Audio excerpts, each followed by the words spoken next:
TAWI-TAWI is an island province consisting of exactly 307 islands. Some of them have their own history or own unique characteristics. Some islands are reachable in an hour, others take a day and has no service going from anywhere in TAWI-TAWI. On a day after the previous video, we headed out for the most popular tour that the province has to offer, an island hopping tour consisting of PANAMPANGAN, Simunul and SANDBAR, usually. Despite having slept for only 3 hours, Atasidang and Kuya Lodge were early up to prepare for our trip, cooking food for us to bring and readying the boat. Fun fact, right after I stopped recording, I stumbled and fall into the boat. Damn, I wish I had it on tape! Because they don't own the boat and have to rent it, the tour cost 9,000 in total. We all split the bill, so I paid 4,500. Wait, what? 4,500? Yeah, considering the fact that I had to bring Joel plus 2 more escorts. Now let me clarify, the reason why I need escorts is because it's a mandatory protocol mandated by the local tourism office. It's not necessarily because the risk is high of getting kidnapped, but it's still there, but very small. Compare this to wearing a seatbelt or a helmet. You're not very likely to get into an accident, but you should wear them regardless. Except in this case, I won't need escorts forever, as the peace and order situation there will definitely improve more in the coming years. And yeah, just like Joel, they wore normal attire, just looking like your average tourist. Now was the time to move on. At least now!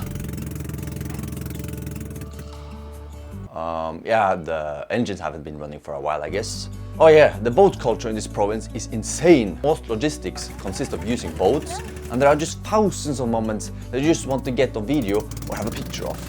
By the way, the engines of the boat are so loud that you will have a temporary hearing impairment and tinnitus for days after the tour. I'm not exaggerating. Or maybe it's just me. Huh? Did someone say anything?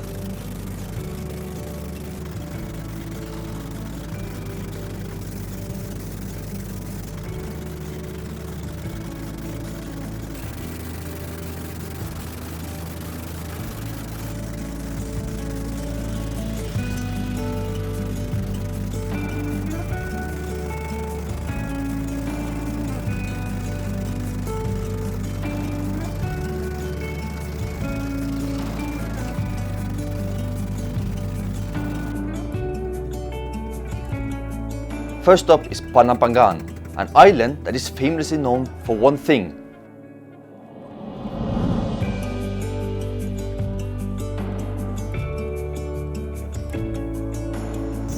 Okay, so this is actually the longest sandbar in the entire Philippines, at least that's what I'm told. It's about 2 to 3 kilometers long and stretches out all the way over there. And not only that, you usually have the island all by yourself, and its whitish sand beaches are very pristine. I just wish they had a better waste management there. Like really small crabs that just crawls along at light speed. Tries to hide from you. This little boy. Look at this. Woo! Woo! Woo! Woo! Damn, he fast. Oh, he's digging.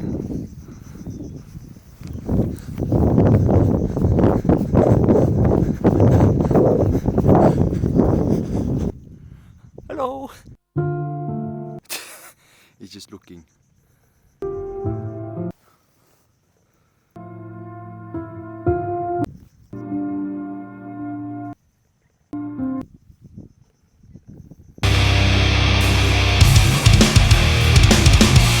Oh no.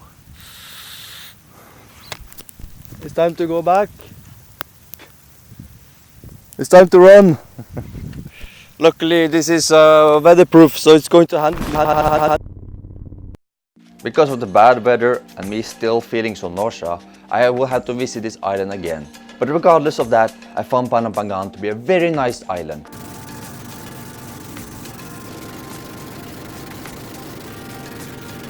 Now the next on the list, Simunul is quite big island with a very special history.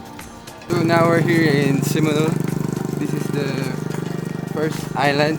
The Islam was brought here. Yes, first the birthplace of Islam in the Philippines. It was Sheikh Makdum who brought the religion of Islam in the Philippines. And as you can see, right there. Yes, that's it. It's modernized though. The origin, but there's four original pillars of the ancient mosque, right? Yeah, we're inside. going to see it right now. Yes. Remember these shrines? These are of descendants of Sheikh Maktoum, and there's still people bearing his name to this day. That's how important he is to this province.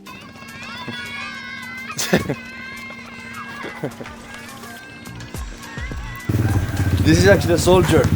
And he's Pretending I'm not. yes, he's supposedly be here to just in case, but it's very unlikely because they won't let me go without. The mosque built by him in 1380 is called the Sheikh Karimal Maktoum Mosque.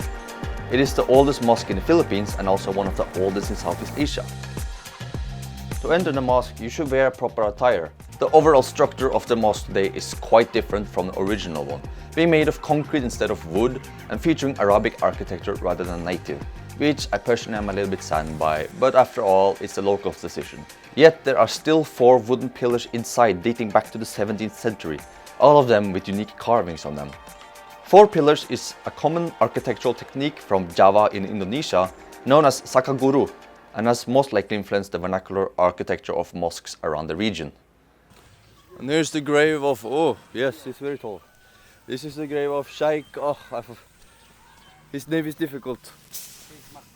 The Sheikh Maktoum. This is his grave.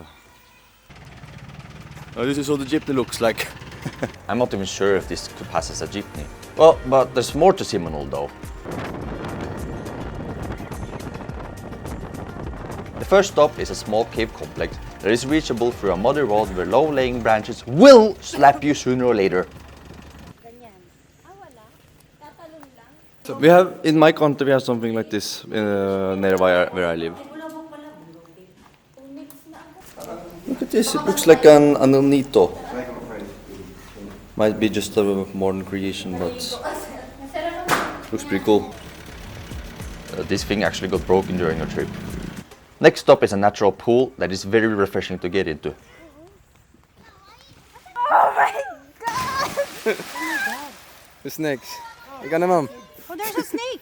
If only I heard you say that, you will be the next one into the pool. Hindi daw sasampalik sa yung sunblock niya kumalan. You're sa... 1, 2, 3, go! Wow! Gagayahin niya rin. Masisira yung ano. Just watch!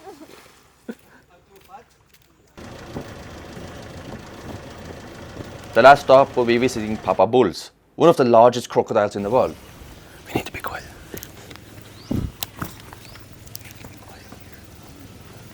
Now bear in mind, despite his huge size, he's very difficult to see due to the murky water, even with the naked eye. Only his upper body was visible, but he's still huge! On our way back, we were told of a huge... Okay, I'm gonna stop with this. Well, a big tree. Look at this. This is a big tree. Look at that. There's a cave here. It actually reminded me of the home tree from Avatar. I bet you can say the same. Great weather, everyone. Unfortunately, Kuya Joel had to attend to his base immediately, thus we couldn't visit Sangay Shapo, which to me is one of the most beautiful islands I can imagine. Just seeing it in the distance. So close, yet so far, as we drift by it, unable to truly grasp its beauty that we were hoping to experience. Oh yeah, we had some engine troubles again, so we were stuck in the water for a while.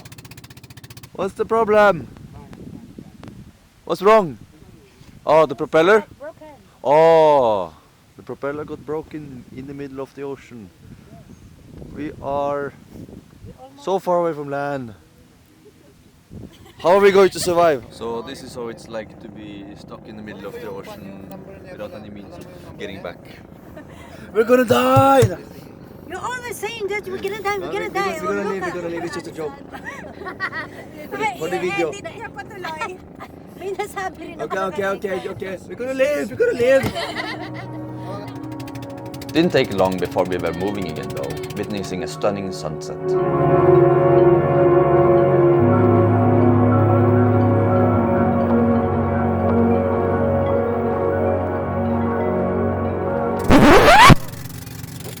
In this trip, we saw the longest sandbar in the Philippines, the oldest mosque in the Philippines, the largest crocodile in the Philippines, and a huge tree. To think we managed to visit all of this in just one day, to me is amazing, and it truly just gives you an idea of what TAWI-TAWI has to offer. So that wraps up for the day. Please subscribe to my channel for more videos on TAWI-TAWI. See you in the next video. And once we were home, my hearing sounded like this.